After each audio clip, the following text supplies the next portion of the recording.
மீனம் விதி விளையாட போகுது. இருக்கலே ரொம்ப பாவப்பட்ட ராசி. எல்லாருக்கும் செஞ்சு செஞ்சு செஞ்சு இன்னைக்கு தனிமரமா நிக்கக்கூடிய ஒரு ராசி எதுன்னா அது மீனம் தவிர வேற எதுவுமே இல்லை. நிறைய பேர் பாருங்க, குழந்தை பாகியம் ஏற்படுறது, காதல் திருமணம் ஏற்படுறது, காதல் வசப்படுறது, அதுவும் அந்த காதலிச்சா கூட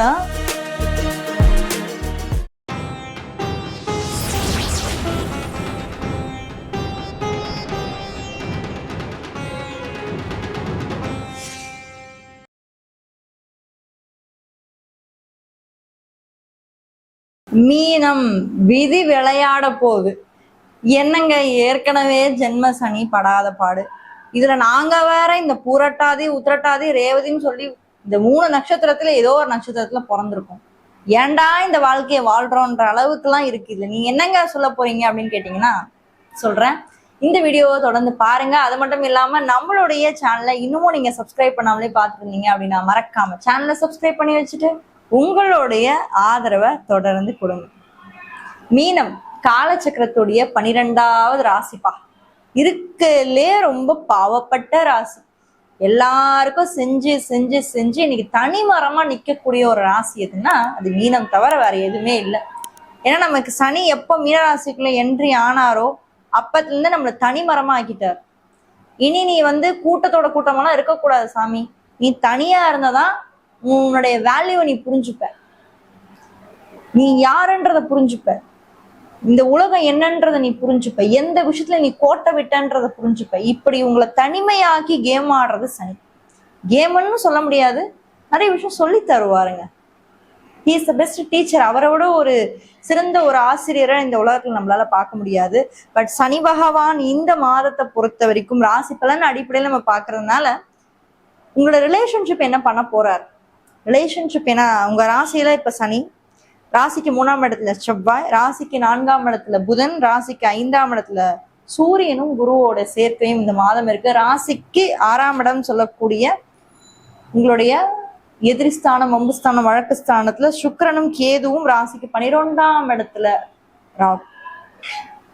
இந்த சனி 7ஆம் வீட தொடர்பு கொள்றாரு. அது மட்டும் இல்லாம இத்தனை நாள் குரு பகவான் உங்களுக்கு ராசிக்கு 4ஆம் இடத்துல இருந்தா இப்பதான் 5ஆம் இடத்துக்கு வந்திருக்காரு இந்த ஜூன் மாதம். நிறைய பேர் பாருங்க, குழந்தை பாகியம் ஏற்படுறது, காதல் திருமணம் ஏற்படுறது, காதல் வசப்படுறது, அதுவும் அந்த காதலிச்சா கூட வீட்டுல ஓகே சொல்லுவாங்களான்னு பயந்துட்டு இருப்பீங்க. அடி வயிற்றுல புளிய கரைக்கும், ஐயோ வீட்டுல ஓகே சொல்லுவாங்களான்னு, நம்ம லவ் லைஃபை எப்படி கொண்டு போய் வீட்டுல சொல்றது, வீட்டுல ஒரு பிரளயமே வெடிக்குமே அப்படின்லாம் யோசிப்பீங்க. பயமே வேணாம், நீங்க தைரியமா வீட்டுல சொன்னாலே வீட்லயே ஓகே பண்ணுவாங்க இந்த டைம்ல.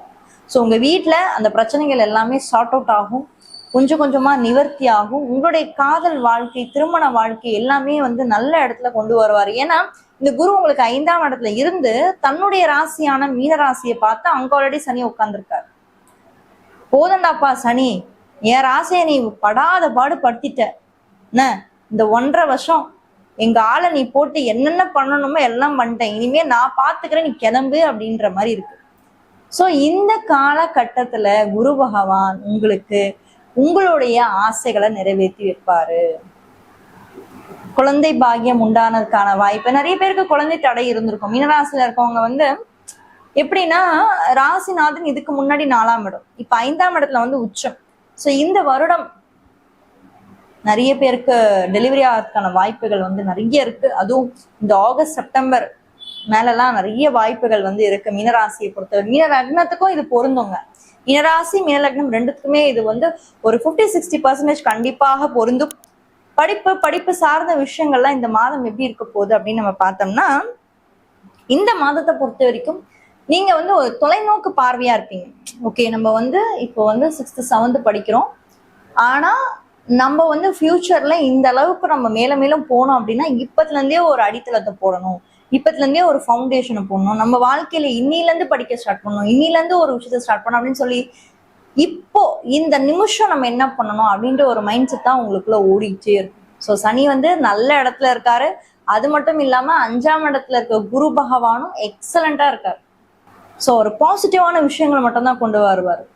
குழந்தைங்களோட மன நிம்மதி இப்ப கிடைக்க ஆரம்பிக்கும், தெளிவு கிடைக்கும். ஃபர்ஸ்ட் ஒரு கிளாரிட்டியோட இருப்பீங்க. முதல் விஷயம் தெளிவு, ஓகேங்களா? ஒரு கிளாரிட்டி வரும். இது பண்ணலாம், இப்படி பண்ணலாம் அப்படின்ற ஒரு நல்ல கைடன்ஸ் உங்களுக்கு கிடைக்கும். அது ஃப்ரெண்ட்ஸா இருக்கலாம், உங்க அம்மாவா இருக்கலாம், அப்பாவா இருக்கலாம், யாரா வேணாலும் இருக்கலாம். பட் அவங்க கிட்ட இருந்து ஒரு நல்ல ஒரு கைடன்ஸ் நிச்சயமாக உங்களுக்கு இந்த மாதம் கிடைக்கும். அந்த கைடன்ஸை நீங்க எடுத்துக்கலாம். ஐயோ இது எடுத்துக்கிட்டா நம்மளுக்கு ஏதாவது ஒரு வில்லங்க வந்துருமா, ஏதாவது ஒரு ஆயிடுமா, இல்லை நம்மளுடைய சுய புத்தியை எடுத்துட்டு போனாலே நல்லா இருக்கும், எதுக்கு இவங்க பேச்ச வர கேட்கணும் அப்படின்லாம் நினைக்காதீங்க, பயப்படாதீங்க.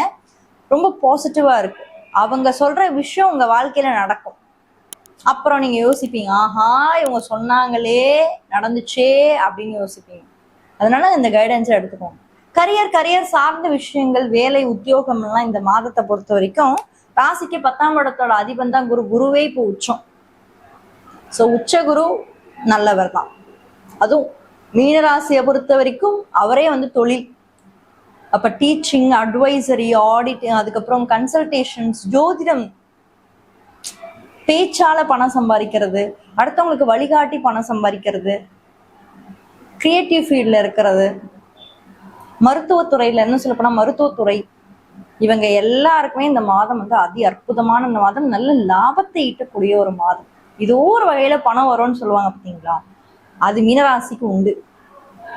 என்னங்க இவ்வளவு பேசுறீங்களே, ஆனா நாங்க பட்ட கஷ்டத்துக்கு எப்பங்க கண் துடைக்க போறாரு அப்படின்னு கேட்டீங்கன்னா, சனி இன்னும் 1 வருஷம் இருக்காரு. நல்லா புரிஞ்சுக்கணும். கடந்த 2 வருஷம் இதை நீங்க அனுபவிச்சீங்க, நான் இல்லைன்னு நான் மறுக்க மாட்டேன். ஆனா இன்னும் கொஞ்சம் 1 வருஷம் பல்ல கடிச்சுக்கோங்க.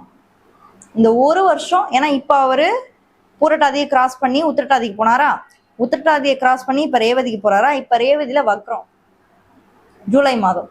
அந்த வக்ரம் முடிஞ்சு திருப்பி எங்க ரேவதியில ஆரம்பிச்சு மறுபடியும் உத்திரட்டாதிக்கு போவார். திரும்பி உத்திரட்டாதிக்கு வக்ரமாயி மறுபடியும் ரேவதிக்குள்ள போய் ஃபாஸ்ட் ஃபார்வர்ட்ல போயிடுவார். அப்புறம் மேஷம்தான், தடிக்கி விழுந்தா மேஷம்தான். ரைட்டா? ஸோ இப்படிதான் அவரோட நகர்வு அடுத்த ஒரு வருஷத்துக்கு இருக்க போகுது. ஸோ வக்ரமாகி உத்திரட்டாதிக்குள்ள போய் அதுக்கப்புறம் ரேவதிக்குள்ளே என்ட்ரி ஆக போறாரு. இப்படிதான் சனியோட ஒரு மூமெண்ட்ஸ் நீங்க பார்க்க போறீங்க.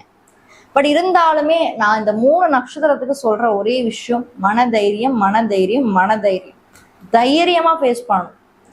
யார் என்ன சொன்னாலும் நம்மளால முடியும் அப்படின்ற ஒரு தைரியம் மட்டும் மீனம் வந்துச்சுன்னு வச்சுக்கோங்களேன், மீனத்தை அசைக்கவே முடியாது. ஏன்னா குரு உச்சம், ராசிநாதனோட குருவே இந்த மாதம் உச்சமா இருக்கும்போது என்ன பாத்துக்கலாம்பா, அது எதுவும் ஆனா இருக்கணும். கரியர்லையா வேலையை விட்டு தூக்கிட்டு போ, எனக்கு தெரியும் வேலை கிடைக்கும் போ, நான் பாக்குறேன் போ, நான் பார்க்காத விஷயமா நீ என்ன எனக்கு பண்றது அப்படின்ற அந்த ஒரு கெத்து இந்த மாதம் இருக்கு.